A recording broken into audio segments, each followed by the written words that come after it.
Olá pessoal, vamos começar uma aula sobre coordenadas cartesianas na reta. E o que seria, primeiramente, este eixo cartesiano? Nada mais é do que uma reta que contém alguns segmentos que representariam uma unidade.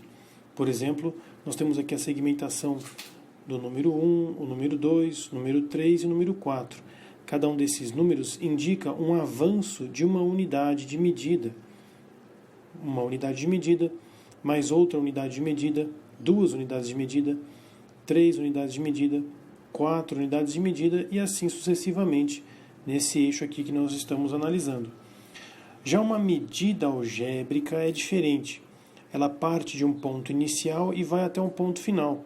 Essa seta que aqui eu representei indica para nós o avanço que nós vamos fazer nessa medida algébrica que eu quero, começando do ponto 1 até o ponto 4.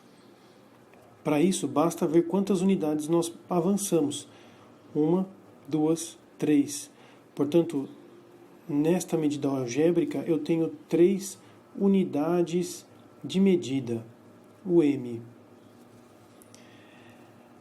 Agora, a medida algébrica, como nós fizemos aqui, de um segmento orientado, ele pode ser feito de outra maneira.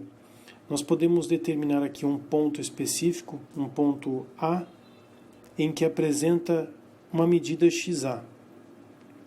Nós também podemos colocar aqui um ponto B, nesse eixo cartesiano, que tem esta unidade de medida, XB. E a pergunta seria, qual será o valor do segmento AB, que seria a distância entre este ponto e este ponto. Nós podemos entender facilmente aqui que esta medida nasce de uma conta onde o total XB subtraído do XA resta exatamente a medida que corresponde ao tamanho de A até B. Essa parte marcadinha que eu fiz é justamente o simbolismo do resultado dessa conta. Portanto, nós podemos determinar o valor de XB aqui. Se nós contarmos, temos 1, 2, 3, 4, 5, 6, 7, 8, 9, 10. Portanto, XB vale 10.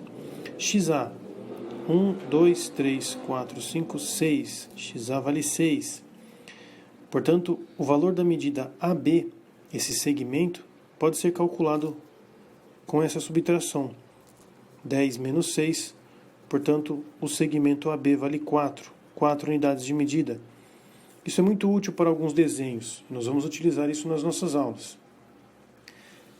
Na sequência, vamos às coordenadas cartesianas ortogonais, que é um sistema de coordenadas que forma 90 graus. A palavra ortogonal representa isso, um ângulo de 90 graus.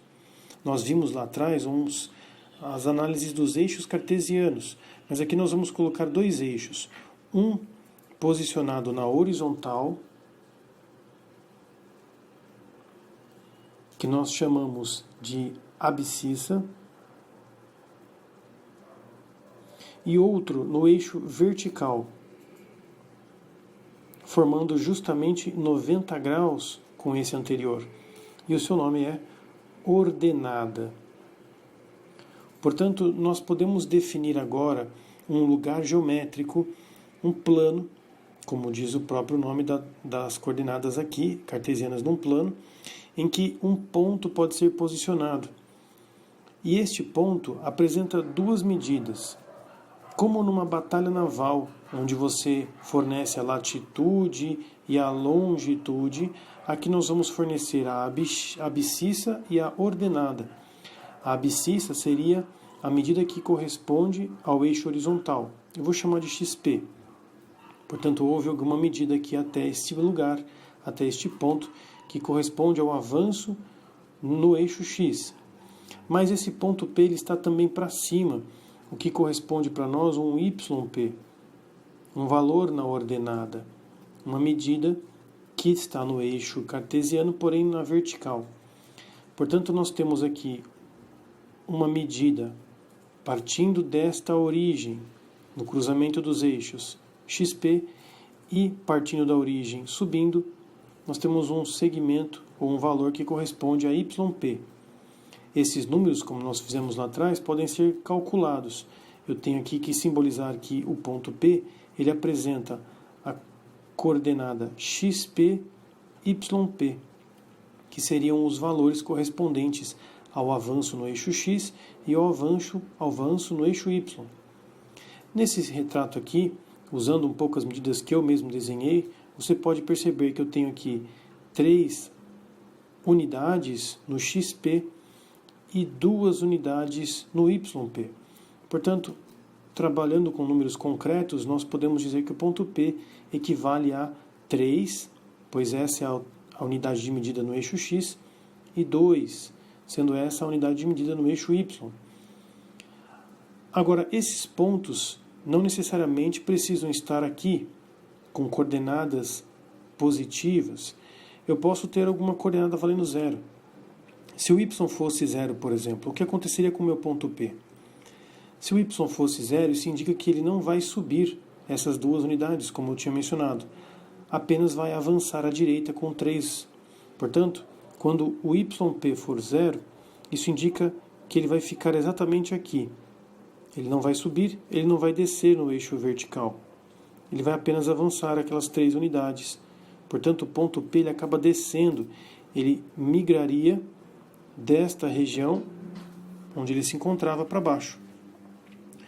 Agora, se caso xp fosse 0, isso indica que ele não avançaria para a direita com 3 unidades, apenas 2 unidades para cima no eixo vertical. Isso me faz posicionar, partindo da origem, 2 unidades para cima, colocando o ponto P aqui, onde anteriormente ele se encontrava exatamente nessa posição. E por conta do x ser igual a 0, ele não vai deslocar na horizontal, apenas sobe, passando a este ponto. Perceba que nessa colocação, quando o y é igual a 0, o ponto vai para o eixo x,